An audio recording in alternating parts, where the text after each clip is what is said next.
Radio Publique Africaine.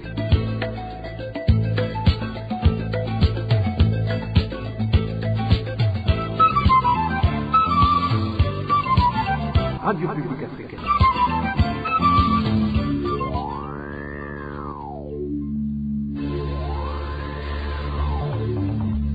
C'est le moment de suivre le journal parlé en français. À la présentation, Onésime Douchimakité.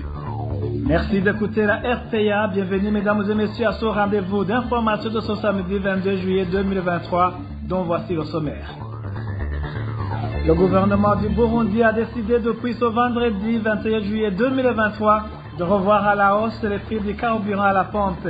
Pourtant, trouver ce produit au pays continue d'être en quantité aux citoyens burundais. Au sommaire également, certains habitants de la commune Ntega en province de Kirundo accusent le responsable des Imbonerakure dans cette commune de se substituer en commissaire communal de police. Vous aurez les précisions dans cette édition. Dans cette édition, nous parlons également des employés de l'hôpital de Gatumba en commune Mutimbuzi qui accusent le directeur de cet hôpital de mauvaise gestion.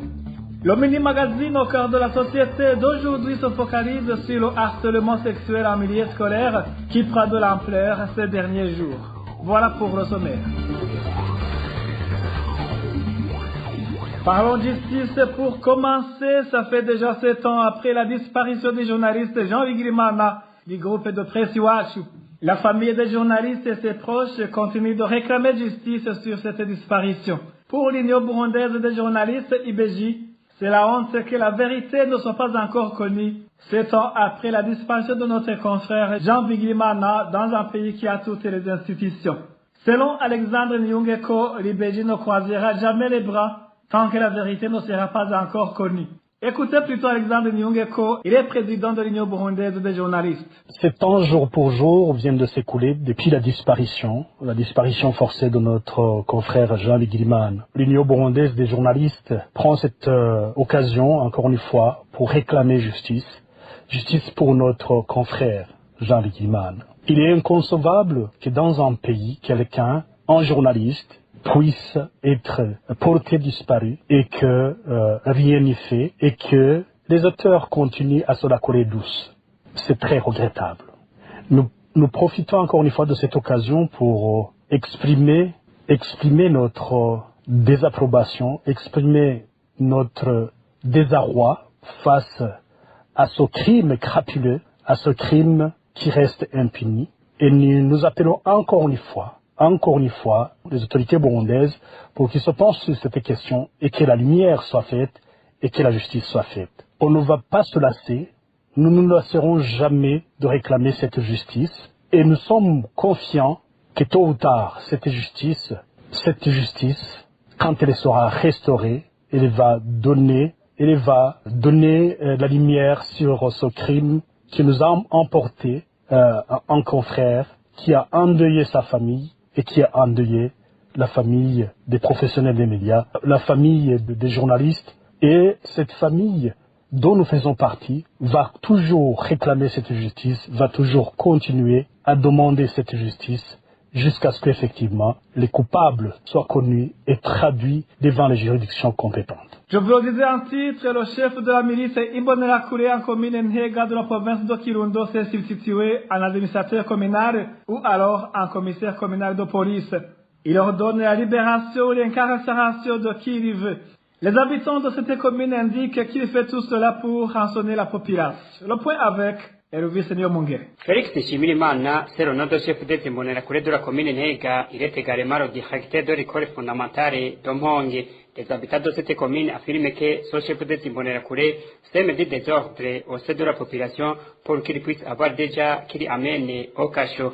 Notre source indique qu'il a déjà amené au cachot plusieurs personnes de colline Nyemera, Bisitwe et Ntega. Les amendes exigées aux gens incarcérés sont partagées par lui, l'administrateur et le commissaire, comme en témoigne ce citoyen. Des Imbonerakure ici à Ntega, celui qui prend des décisions à la place de l'administrateur l'administrateur. Ils sèment des désordres un peu partout. Ils provoquent des gens dans différentes localités et par après, on les incarcère et puis on leur exige des amendes. Ils partagent ce montant avec l'administrateur et les officiers de police judiciaire. Même si tu refuses de partage sur la bouteille, il dit que tu lui as injurié pour qu'on t'amène au cachot. C'est toujours les informations données par ces habitats. Le chef de Timbonerakure s'inquiète du jour au jour des détenus qui sont au commissariat de la police à Ntega. Parmi ceux qui sont déjà incarcérés pour une amende demandée, ils vendent même les billets pour sauver les vies, comme en témoigne encore une fois notre source. Ils seront toujours à la brigade pour s'enquérir tout ce que les détenus ont donné, on dirait un commissaire. Vous comprenez que l'administrateur y va avec lui pour rendre jugement dans le but d'opprimer ces gens. Les amendes exigées sont estimées à 100 000 ou 200 000 francs. Ils ont peur qu'on fait des dossiers pour aller à Kirundo et sont obligés de vendre leurs biens. Les habitants de la commune Ntega sont très attristés parce qu'ils n'ont pas à qui se confier sur ce problème précis. Ils disent que les administratifs sont des complices de ce chef de Timbonerakure. Ils demandent aux autorités de la province de songer à visiter cette commune pour qu'ils puissent aider à trouver une solution à ce problème. La rédaction de la RPA n'a pas encore pu joindre Banzabugabo Pierre Caraveri, administrateur de la commune Ntega. Merci à toi, Elvis Elio Mungere. Le Forum pour le renforcement de la société civile FOSC s'insurge contre la mesure de mise en retraite de nouveaux employés du secteur de l'éducation et celui de la santé publique, sans préavis qu'exige la loi. Dans un rapport de ce forum du mois de juin, Ernest Nkurunziza, son secrétaire exécutif, soulève également la mesure de remplacement de billets de 5 et 10 000 francs burundais qui a laissé de séquelles aux personnes ayant déposé leur argent sur les bureaux des zones et communes. Il condamne également la pratique des offrandes qui s'observent chez les plus hautes autorités du pays au moment où la population est meurtrie par la misère. Écoutez plutôt Ernest Nkurunziza. Ce rapport s'insurge contre 3 événements inédits qui ont marqué cette période du mois de juin 2023.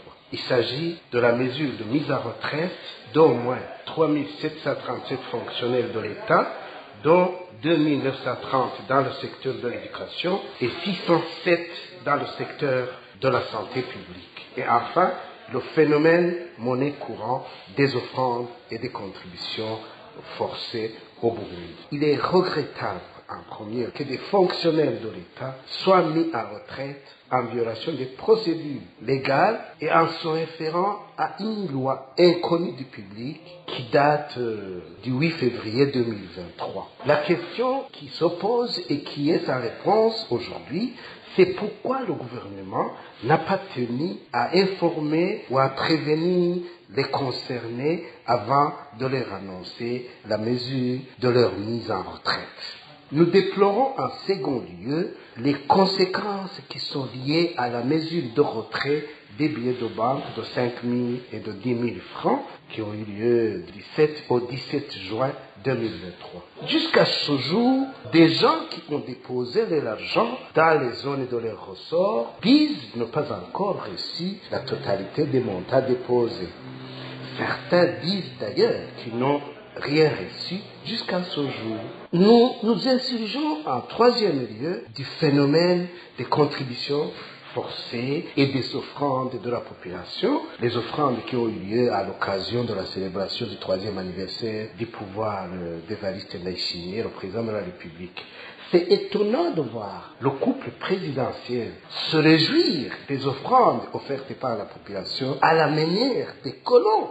Comment est-ce que la population est censée se marmeler pour donner des contributions alors que ce pouvoir, ce qu'il a fait de ce peuple aujourd'hui meurtri par la misère et la pauvreté, c'est ce qu'on appelle jouer sur le cadavre, comme on le dit à l'adage Burundi. FOSC demande au gouvernement du Burundi de surseoir à la mesure de mise en retraite les fonctionnaires de l'éducation et ceux de la santé publique et de couper court avec le phénomène d'offrande et faire des enquêtes pour voir si ceux qui ont déposé leur argent ont pu le récupérer. Écoutez encore une fois Ernest Nkurunziza. Nous demandons au gouvernement de mettre un terme aux contributions forcées et aux offrandes honteuses de la population. Nous demandons au gouvernement de remettre sans délai aux déposants des billets de 5 000 et de 10 000 francs leur argent. Nous demandons au gouvernement enfin de surseoir à la mesure de mise en retraite des fonctionnaires concernés et penser d'abord au respect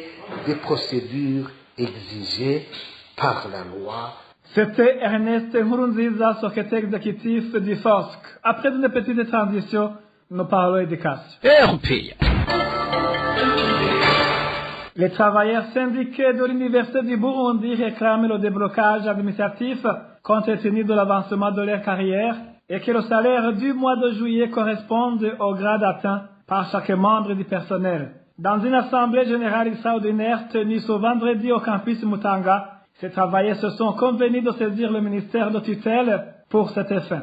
Suivez plutôt le professeur Désiré Nisubire, un des représentants syndicaux de l'Université du Burundi. 3 syndicats, à savoir le syndicat du personnel administratif et technique de l'Université du Burundi, le syndicat des travailleurs de l'Université du Burundi, ont fait une assemblée générale. Le point consistait au déblocage administratif et généralement avancement dans la carrière. Ce n'était pas un point qui devrait faire problème aujourd'hui, d'autant plus que beaucoup des autorités se sont déjà prononcées aussi sur ce point, à savoir le président de la République qui généralement a dit que tous les fonctionnaires devraient être débloqués dès le mois de juillet 2023. Juste le début de l'année budgétaire 23-24. Et bien sûr aussi, des textes réglementaires témoignent cela. Alors, ça a traîné. On vient de remarquer que jusqu'à présent, à l'Université du Burundi, on n'a pas encore transmis les salaires actualisés. D'abord, nous sommes en retard quant à la communication de ce qui devrait se faire. On était pour parler avec l'administration de l'Université du Burundi et pour les donner comme information là où nous sommes avec ce point. Parmi les recommandations qui sont sortis de cette Assemblée générale extraordinaire et que d'abord nous sommes unanimes à ne pas accepter le salaire qu'on percevait avec cette année budgétaire. Parce que le salaire que nous percevions auparavant ne serait pas conforme parce que nous sommes dans une nouvelle loi budgétaire. Donc tout le monde a été unanime qu'on ne peut en aucun cas percevoir le même salaire qu'on percevait dans l'année budgétaire passée. Nous sommes convenus que pour savoir là où c'est bloqué, il faut s'adresser directement au ministère de l'Éducation nationale et de la recherche scientifique pour en savoir le plus. C'est pourquoi on a décidé de rédiger une correspondance au ministre de l'Éducation nationale et en plus on va évaluer les avancées des revendications tous les vendredis de chaque semaine. Parlons gouvernance à présent. Les employés de l'hôpital de Gatumba en commune Mutimbuzi de la province de Bujumbura dénoncent les actes d'injustice et de harcèlement dont ils sont victimes. Ils accusent le directeur du dit hôpital de mauvaise gestion et de maltraiter tous ceux qui osent dénoncer les mauvaises pratiques. Le point avec Emmanuel Nyongeko. Le directeur de l'hôpital de Gatumba, en commune Mutimbuzi de la province de Bujumbura, accusé par le personnel de mauvaise gestion, s'appelle Jimmy Nichimhaye. Dans l'assemblée générale tenue ce vendredi 21 juillet, Jimmy Nichimhaye a humilié un des employés de l'hôpital pour avoir posé la question de savoir où est son collègue qui ne se présente pas au travail depuis le mois d'août de l'année passée, mais qui figure toujours dans les rapports des employés réguliers au travail. Il a posé la question de savoir où est Fabrice, son collègue, le laborantin, qui ne se présente pas au travail depuis le mois d'août de l'année passée, mais qui est toujours mentionné dans les rapports comme étant toujours membre du personnel de l'hôpital d'Ogatumba. Vous comprenez qu'il est toujours salarié alors qu'il ne se présente pas au travail. Le directeur l'a donc humilié et lui a indiqué qu'il n'a aucun droit de poser de telles questions, que ça ne lui regarde pas. Il lui a proféré beaucoup d'autres propos d'intimidation.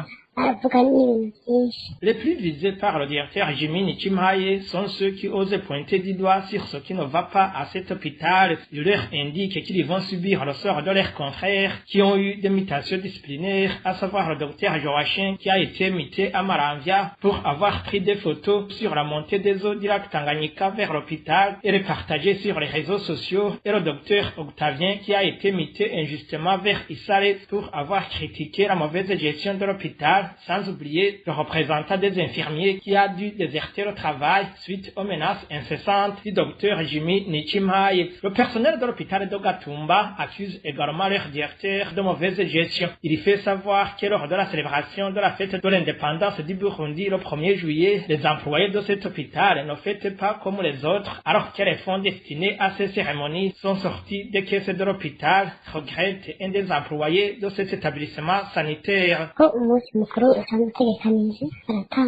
Normalement, chaque employé a droit à 21 000 francs burundais, qu'il soit responsable ou non. Les employés qui ne participent pas à la fête, notamment ceux qui sont restés au travail, ont droit eux aussi à cette somme. Mais le directeur n'accepte pas de leur donner l'argent dont ils avaient droit. Il leur fait une commande de la nourriture la moins chère et il encaisse dans sa poche l'argent qui est resté. Imagine qu'une commande de 14 heures leur arrive à 20 heures. Pour ceux qui sont empêchés d'aller à la fête pour une raison ou une autre, leur argent se volatilise au lieu d'être remis dans les caisses de l'hôpital. En plus, lors de la fête, le directeur commande un poisson de 20 000 et 2 henken de 10 000 francs chacune. Alors, certains employés se contentent d'un seul fanta. Pourtant, chaque employé avait droit à 21 000 francs burundais. À ce propos, la rédaction de la RPA n'a pas encore pu joindre le Dr Jimini Chimaye, directeur de l'hôpital de Gatumba, pour recueillir sa réaction. Merci à toi, Emmanuel Nyungeko. La pénurie de carburant continue à s'observer dans différents coins du pays. Certains habitants dans différentes provinces indiquent que sur de nombreuses stations-service, il n'y a pas de carburant. Et là où il est disponible, les conducteurs des automobiles font la queue sur ces stations-service avec un peu d'espoir de s'approvisionner d'un moment à l'autre. Les détails avec Eric Eliondima. Dans la mairie de Bujumbura, la capitale économique du pays, nos sources indiquent que trouver le carburant est devenu un casse-tête. Ceux qui ont besoin de carburant font savoir qu'ils viennent de passer des jours aux stations en faisant des queues en fait de s'approvisionner en carburant, mais ils ont peu d'espoir. L'un d'eux raconte. Je viens de passer des jours à la station à la recherche du carburant. Jusqu'à maintenant, je ne l'ai pas encore eu. Nous faisions la queue à la station. C'est étonnant qu'on vient de hausser le prix du carburant alors que nous fassions depuis tout ce temps. Même son de cloche dans la province de Gitega, nos sources de la dite province font savoir qu'ils observent une grave pénurie de carburant et qu'il y a peu de stations qui distribuent le carburant. C'est au marché noir que ceux qui en ont besoin font recours et c'est à un prix exorbitant. Cela fait monter les prix de transport.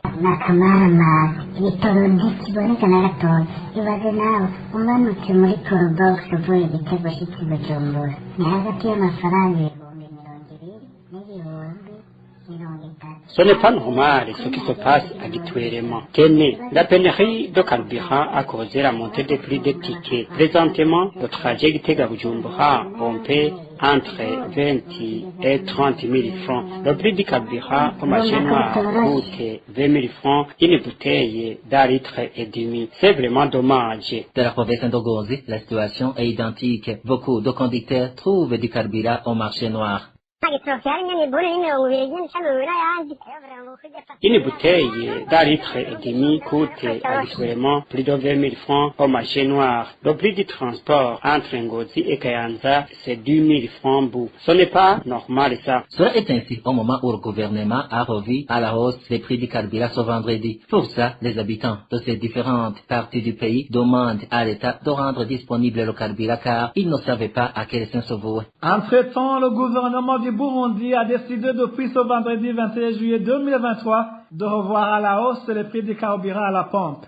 Selon un communiqué signé le ministre Ibrahim Uwizeye ayant l'énergie et mine dans ses attributions, le prix d'un litre d'essence passe de 3 250 francs à 3 985 francs. Le prix d'un litre de mazout à la pompe va coûter 3 795 francs. Avant cette nouvelle structure, il s'achetait à 3 450 francs. Et le litre de pétrole passe de 3 150 francs à 3 739 000 francs burundais. Et le président de l'organisation Parole et Action pour le réveil des consciences et l'évolution des mentalités PARSEM indique que rien n'est étonnant sur la hausse du prix du carburant compte tenu de la dévaluation de la monnaie burundaise par rapport au dollar. Faustin Dikoumana a réagi après que le gouvernement ait revu à la hausse le prix du carburant ce vendredi. Cet économiste demande au gouvernement burundais de fournir quelques efforts, y compris l'abandon de quelques taxes pour que la population burundaise ne soit pas victime de cette dévaluation de la monnaie. Suivez plutôt Faustin Dikoumana, président de la PARSEM. Ce n'est pas surprenant, et parce que la récente dévaluation de la Banque centrale de 38% et du dollar devrait aboutir à de telles conséquences. Parce que si on dévalue le franc par rapport au dollar, ça veut dire que le prix du dollar augmente. Cela doit avoir des répercussions directes sur les importations, en l'occurrence le carburant. Quant aux perspectives, Parsem est vraiment averti le gouvernement et la population que si la situation des devises continue à être comme ça, il peut y avoir une autre dévaluation.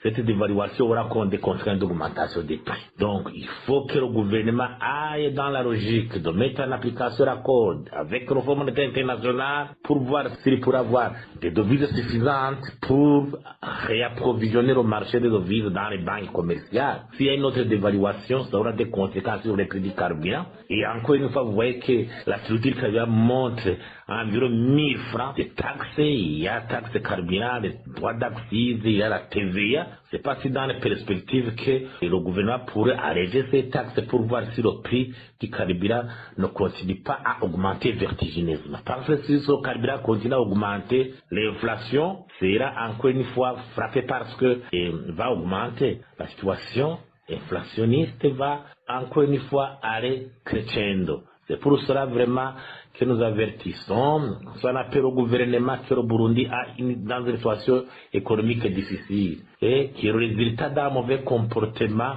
de corruption, de mauvaise gouvernance économique qui a été érigé en mode de gestion des affaires de l'État. Très récent. Il faut alors prendre toutes les mesures pour inverser la tendance.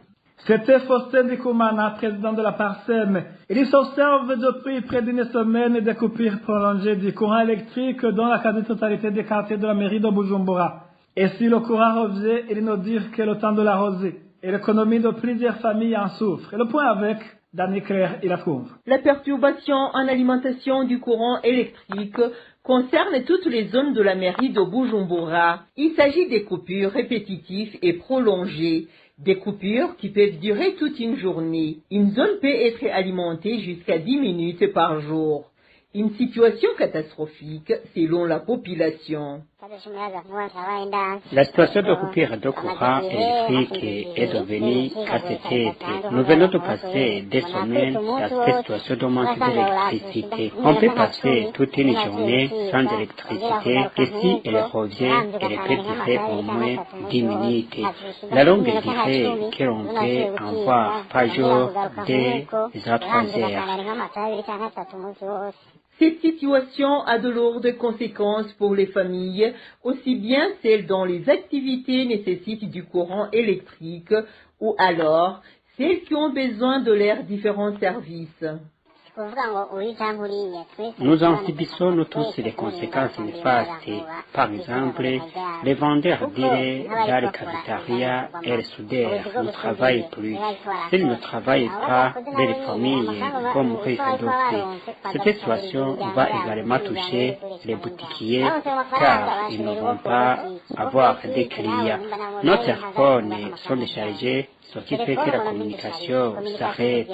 Les réseaux téléphoniques ne fonctionnent pas et si on se confie aux dirigeants des méthodes de télécommunication comme Econet, ils disent qu'il n'y a pas d'énergie électrique dans les centrales électriques.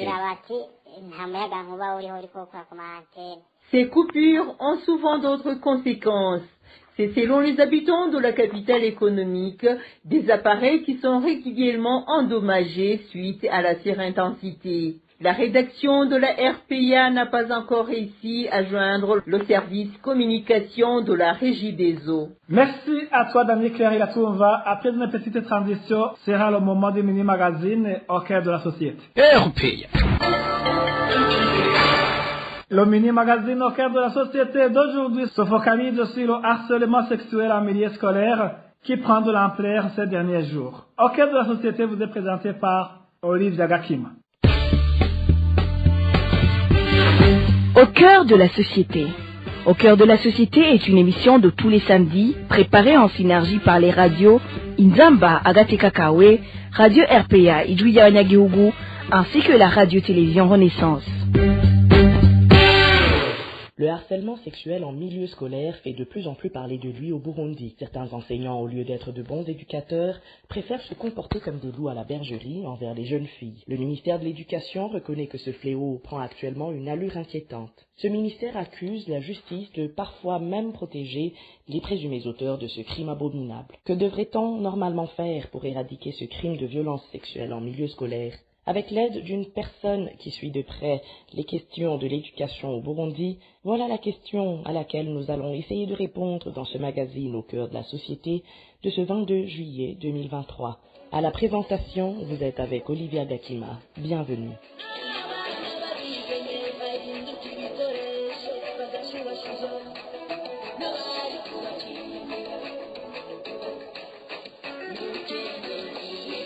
Il est très dommage que certains enseignants soient traduits en justice pour avoir violé des élèves et que la justice protège le bourreau et non la victime. Ce regret est du ministre de l'Éducation François Habyarimana. C'était ce vendredi 21 juillet 2023 au cours d'un forum organisé pour concilier la modernité et la culture burundaise dans l'éducation des jeunes. C'est une très mauvaise chose, malheureusement, c'est que parfois, lorsqu'un éducateur qui a commis de tels crimes est présenté devant la justice, il est blanchi par la même justice qui parfois modifie la dénomination de l'infraction pour faciliter la tâche. Dans des moments pareils, les responsables de l'éducation et de la justice devraient faire tout leur possible pour que ce mal soit éradiqué dans notre pays. Le problème, c'est que ça soit au sein de la communauté, en cours de route vers l'école ou à l'école même, ces violences à l'égard des filles sont présentes et ça se passe au vu de certaines personnes, mais qui restent silencieux. Ceci explose lorsqu'il y a un élément déclencheur, comme le fait d'attraper des élèves en train de tricher avec des copies d'examen reçues à l'avance, comme nous l'avons récemment constaté dans certaines provinces. Merci pour notre confrère de la RPA pour cette voix du ministre de l'Éducation. Malgré ces manquements au niveau de la justice, le ministère de l'Éducation ne devrait pas baisser les bras dans la lutte contre ce fléau de violences sexuelles en milieu scolaire. Selon la syndicaliste Eulaline Ibidzi, qui suit de près le secteur de l'éducation au Burundi, on devrait nommer des conseillers en matière de violences basées sur le genre auprès de toutes les cours et tous les tribunaux. Les raisons que le ministre en charge de l'éducation avance, oui, il y a une des vérités, mais ça ne suffit pas. Ça ne suffit pas parce que le ministère ne doit pas baisser les bras et il doit être innovateur du fait que si au niveau de la justice il y a la corruption, il y a l'impunité, il y a toute forme, il y a même l'incompétence. Et, il ne faut pas que suite à l'incompétence et à tous ces défauts de la justice qui sont connus, que le ministère baisse les bras. Ce que je recommande, c'est que d'une part, en tant que ministre et en charge de l'éducation, il a une certaine force au niveau du gouvernement, qu'il collabore avec la ministre ayant en charge de la justice, afin qu'il puisse analyser comment renforcer la loi. C'est d'abord réformer au niveau de la justice, et rendre la justice indépendante afin qu'elle ne subisse pas les manipulations politiciennes. Mais aussi, il faut qu'au niveau de la justice, il y ait des conseillers en matière de violences sexuelles basées sur le genre. Qu'aucun procès en rapport avec les violences sexuelles ne soit mené, que les investigations bénéficient des conseillers en matière de violences sexuelles basées sur le genre. Parce que ce sont ces gens-là qui ont la sensibilité au problème et qui peuvent donner des conseils et qui peuvent orienter en matière d'investigation, en matière de traitement des dossiers de ce genre, d'une part. D'autre part, c'est au niveau aussi de la justice, il faut protéger les témoins. Protéger les témoins, il y a les témoins victimes, il y a les témoins du milieu scolaire, il y a des témoins du milieu environnant. S'il y a des stratégies pour protéger, pour encourager les gens à alerter, pour encourager les gens à alerter en cas quand ils observent une tendance au niveau des relations avec les filles en milieu scolaire et même au niveau de l'administration, que ceux qui alertent ne soient pas victimes de harcèlement judiciaire comme Emilienne Sibomana, parce que j'en connais données qui ont été blanchies par la justice quand j'étais au ministère de l'Éducation. Et quand nous avons mené des enquêtes, ils ne sont pas retournés en milieu scolaire.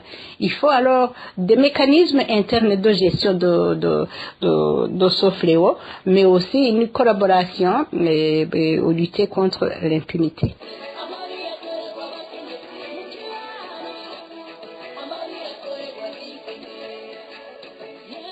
Selon le rapport du Programme national de la santé et de la reproduction PNSR, rendu public le 22 septembre 2022, plus de 1300 élèves ont été victimes de grossesses non désirées au Burundi au cours de l'année scolaire 2021-2022. Plus de 10% d'entre elles étaient âgées entre 10 et 14 ans.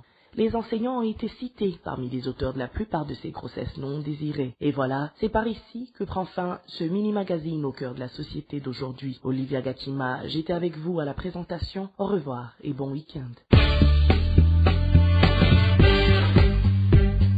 C'était l'émission Au cœur de la société. Merci à toi aussi, Olivia Gachima. Merci, mesdames et messieurs, d'avoir prêté oreille attentive. Merci aussi à l'équipe de la rédaction et à l'équipe technique pour leur bonne collaboration. À la présentation de cette édition, vous étiez avec Onésime Dushimagite. Bon week-end à tous.